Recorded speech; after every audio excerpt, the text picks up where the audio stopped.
Hello and welcome back to JM Football. The Jets have benched Zach Wilson and Tim Boyle is the starter for the foreseeable future. We filmed a pilot episode for a new show that I want to start called Hot Topics last week. This is before Zach Wilson was benched. However, the conversation that we have in this video about what should the Jets do at quarterback, I still think it's a good one, and I want to put it out, especially while the news is hot, that the Jets benched Zach Wilson. So, enjoy episode 1 of Hot Topics, new show, new pilot. Let me know what you think. Like, comment, subscribe.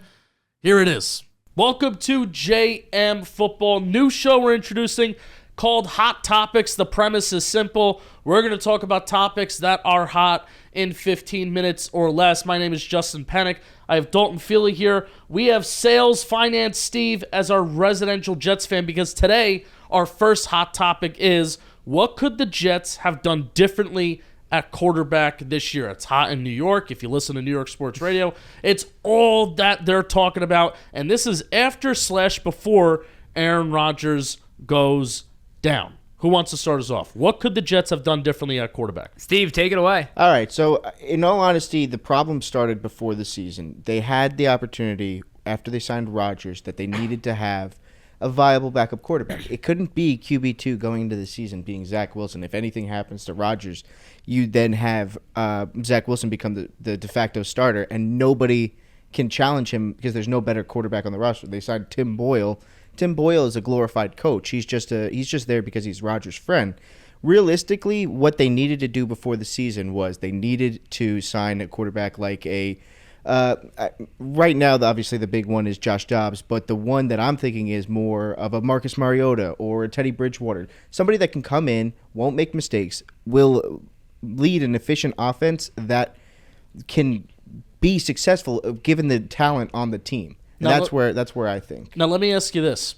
Were you in favor of keeping Zach and then also having the investment of a Marcus Mariota? Yes, absolutely. I do think that ultimately Zach is – the reason that they brought in Rodgers is because Rodgers is obviously a generational talent, but also he was there to be a mentor for Zach to kind of sit and learn behind one of the greatest quarterbacks to ever play the game and his idol. It's Zach Wilson, no secret, is his favorite quarterback growing up was Aaron Rodgers. That's who he emulated his game off of. So having Rodgers come and teach him the way, so in a couple years when Rodgers retires, he could then get the opportunity to lead the offense is what the intention was. They just weren't planning on having him start. I love that we're in a little bit of a disagreement here because I don't necessarily agree that Zach Wilson should not have been on this roster. I'm under the impression that Rodgers should have been QB1. If you wanted to bring in a QB2, fine. But Zach Wilson should have been on this roster. Should have or should not have been? Should have been on this roster. I say he should have been out. Should not have been on this roster. So here's my logic behind it, right? Some guys are slow learners. It takes a little bit, they grow a little bit in different paces. I'm going to give you an example, right? It's a little bit of an extreme, but it's a quarterback who has been good in the past compared to Zach Wilson first 2 years, right? This guy's first 2 years, they throw for about the same yards per attempt, 6.6 compared to 6.4. One got sacked 67 times in their first 2 seasons. One got sacked 66 times in their first 2 seasons. They both threw for about the same amount of yards per game, about 186 to 184. Second quarterback, Zach Wilson. First one, Josh Allen, Bills quarterback. Heard of him. Out of Wyoming. His biggest thing was completion percentage, making mistakes. And granted, Josh Allen has done that, but his third year was a very good season. He gets Stephon Diggs.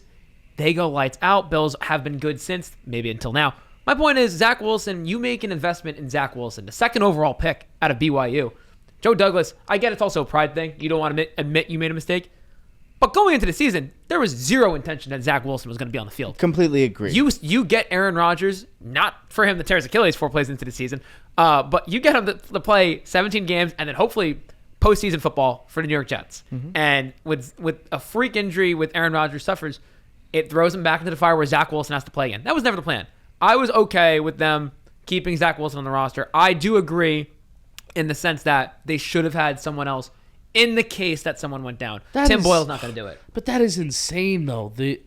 Having like a Mariota or even I guess Dobbs at the time, like we look at Dobbs now, it's like, oh, that's a huge upgrade, which I think we can get to that a little bit later. But like, let's just continue to use Mariota as an example, or like a Jacoby Brissett. If that is the level of investment that you want to put in backup quarterback, that is a healthy investment. Having Zach Wilson already on a first-round contract is already a healthy investment in backup quarterback. I think it was over. It was over when you have players in the locker room wearing Mike White shirts. You can't go back from that. I don't think you can go back from that. It's almost like this year with Zach Wilson living in Groundhog Day, where it's like, we're going to believe in Zach. We're going to rally around Zach because you saw it last year. We're going to believe in him, rally around him, blah, blah, blah. And then lo and behold, it very quickly just snap your fingers, turn on them, and then, they win a game that they're not supposed to win. Oh, but we're going to rally around Zach. The offense is bad. And it's like, oh, now we're anti-Zach again. It's like I don't think the locker room can go back from having Zach Wilson, second overall pick in the draft just 2 years ago, to wearing Mike White shirts last year. Bringing in Aaron Rodgers gave you the ultimate excuse to, even if you have to eat a lot of dead money, bringing in Aaron Rodgers gave you the ultimate excuse to move on from Zach Wilson and kind of end it. Instead, you leaned into it and you said, we're going to have Aaron Rodgers. And nobody's predicting that. You could never have predicted that 4 plays into the year. Yeah. So that's why I'm even of the belief that I think your season ended 4 plays into the season when Aaron Rodgers went down. I think it ends. It shouldn't have, though, because this Jets defense has been so good. You're playing for the now. Like, granted, you want to have your franchise set up for years to come, but you're getting Aaron Rodgers. That is a win-now move. You don't think Aaron Rodgers is going to play for 5+ years. You have a defense that's ready to win. You have offensive skill players like Garrett Wilson and Breece Hall that are really good young players, and you have them for a relatively cheap market price because these guys are under their rookie contract still. You're trying to win. And at that point, like, I get that you think the season's over 4 plays in, you lose your star quarterback. Your roster is so good. The AFC is tough. Go get yourself a quarterback. Like we had mentioned 3 games into the season, Vikings are 0-3. Kirk Cousins is playing out of his mind. Kirk Cousins is averaging basically over 358 yards per game in those 3 games. 69% completion percentage, 9 touchdowns. He's playing lights out. Vikings are 0-3. A team that potentially at that point looked like they could trade their franchise guy. Short-term deal. He's on his last year of his contract. That's a win-now move, and they could have done it. I'm not saying they should have. They could have done it, and that would have really helped that Jets team. So this is where having Zach on the roster complicates things. So now we've reached the point that we've reached the season, right? I think we just had our offseason conversation. You were in favor of keeping Zach on the roster plus bringing in another backup. I think that's really crazy, especially because the Jets were they were looking for cap space this offseason, right? No, not at all. They had plenty of cap space, especially after Rodgers reworked his deal. Right. He restructured his deal to have it ended up being an extra $20 million of cap space. Okay. They could have easily, which gets me into a separate argument of what I actually think they should have done. But real quick, what do you think they should have done? What I actually think they should have done? Invest more in the offensive line. They were going into the offensive line with a 37-year-old Dwayne Brown playing left tackle and oft-injured Mekhi Becton at right tackle. Granted, AVT is one of the better offensive linemen in the league, but he was just coming off of a torn pectoral muscle from the previous year. Lakeland Tomlinson has been a bust. Yeah. Connor McGovern has been average at best. Right. Let me pose this real quick. Who would have been Mike White? We're talking about him having his jerseys in the Jets, right? Mm-hmm. He signs a 2-year deal with the Dolphins, 2 for $8 million. Would you rather I'm asking both of you guys, would you have rather brought Mike White to stay in New York? No. Or would you have you'd say no Mike White? I say no Mike White. The reason I say no Mike White is because Mike White, like Justin said, had the locker room more so than Zach Wilson. You cannot you can't have Mike White back in the locker room. You would have had Zach Wilson over Mike White.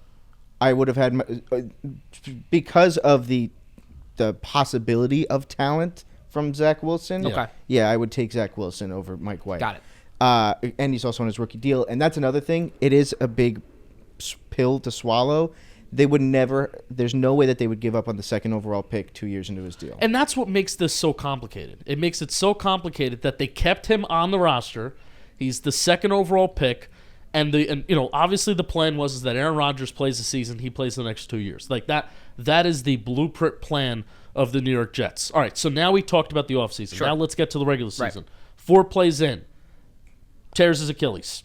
Supposedly. I think there's a little bit of conspiracy. I do want to talk about that. I think there's a little bit of a conspiracy theory that didn't fully tear his There's no Achilles. possible way he could, like scientifically, he could not. No way he come tore back. it completely. Neither If here he's nor- coming back, no way. Neither here nor there. Zach Wilson comes in, and they've made no effort to bring in any other competition at quarterback, which, again, I can understand it because you take him second overall 2 years ago. But like I said, I think the season's over when Aaron Rodgers goes down because that's just my opinion on starting quarterbacks in the NFL. But at the same time, you talk about the talented roster and how this shouldn't just be a wasted year. Yeah, it's not a wasted year, no matter how you spin it. It's not a wasted year because of the talent on the team. So what should they have done? What they should have done is make a trade for a Josh Dobbs, make a trade for a Teddy Bridgewater, a Mariota, Jacoby Brissett. One of these backups from around the league. I mean, even a guy like Case Keenum could run the offense good enough to where you'll be able to figure it out. The major issues of the team lies in the offensive line and the quarterback. Zach Wilson, while I personally don't think he's played as bad as everybody else does, statistically has been one of the worst quarterbacks in the league. He holds onto the ball for way too long. He holds onto the ball for way too long, which then makes the offensive line look even worse. Sacks. If you're taking so many sacks, and that was going to be one of the main things if we were going to compare Josh Dobbs to Zach Wilson. Josh Allen. Hey, that team in Arizona is not very talented, but still Josh Dobbs has done a pretty solid job. Even with Zach Wilson's mobile. Zach Wilson's very mobile. Yeah, and that's one of his strengths. But he hasn't been using it. He hadn't been using Right. it until this past game, Right. which is another thing that that could lead me to get behind Zach Wilson. I also noticed in this past game, which I've noticed in any game that he plays well, he gets the ball out of his hand fast. Yeah, and that's the Hackett offense. And that's get the ball out, get the ball out, get the ball out, and that's what Rodgers does so well too. And that's why you would think the whole theory, and I think this is so wrong.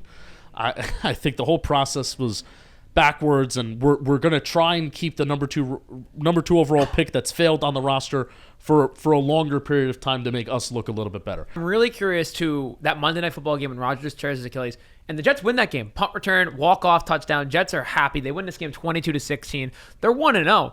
Zach Wilson, I think what I would have done after he struggles versus the Cowboys, after he struggles versus the Patriots, you're now 1-2. That Patriots game was abysmal. That was such a really bad game. He throws for 157 yards. The two games, weeks 2 and week 3, ratings of 38-1, 61-9. Horrendous two games. Yeah. I think at that point, that's got to be a red flag. Granted, at that point, the Patriots weren't as bad as the Patriots have been recently. Mm-hmm. But that said, you're 1-2. Your defense is still playing lights out. You've given up 30 to Dallas, but then you hold New England to 15 points. These are games you have to win. And if you have a serviceable quarterback, even a backup, like we're talking about a potential a long-time backup, they put you in spots to win games. They don't make those mistakes that Zach Wilson holding onto the ball. All the fumbles that Wilson's had. Wilson has 5 touchdowns and 6 picks this year. It's just been a slop fest and part of the O-line. But Zach Wilson, if you have a quarterback who's been around, they would have figured those problems out. I do think, though, at the end of the day, if going forward for this team, there's no better option on the roster, and if that is more so on Joe Douglas than it is on Zach Wilson or the coaching staff, there is nobody better to run this offense, which sucks to say, but Wilson, I hate to say it, I still unfortunately believe in Zach Wilson. Do you think there's Woody influence? That gotta be. All right, so let's give some closing thoughts because we already gave our thoughts on, hey, what do we think they should have done in the offseason? I think Zach Wilson should have been traded in the offseason. And then if Zach Wilson is gone in the offseason, then I'm like, yeah, I'm all for investing because you're a competing team, investing in a really good backup quarterback. So that's how I would have approached it in the offseason. And in season, since Zach Wilson was on the roster, I think the Jets made their bed and they're lying in it. So I think keeping Zach Wilson. What are your closing thoughts, Dalton? Keep Zach Wilson. After game 3, evaluate the quarterback. Get a new quarterback by trade or free agency any way possible. I kind of agree with Dalton in that sense. After game 3, they probably should have, but then he went on to have some good games against the Eagles and the Chiefs. Hot Topics, episode number 1. That's going to do it. We will see you next time. Peace. Thanks for watching.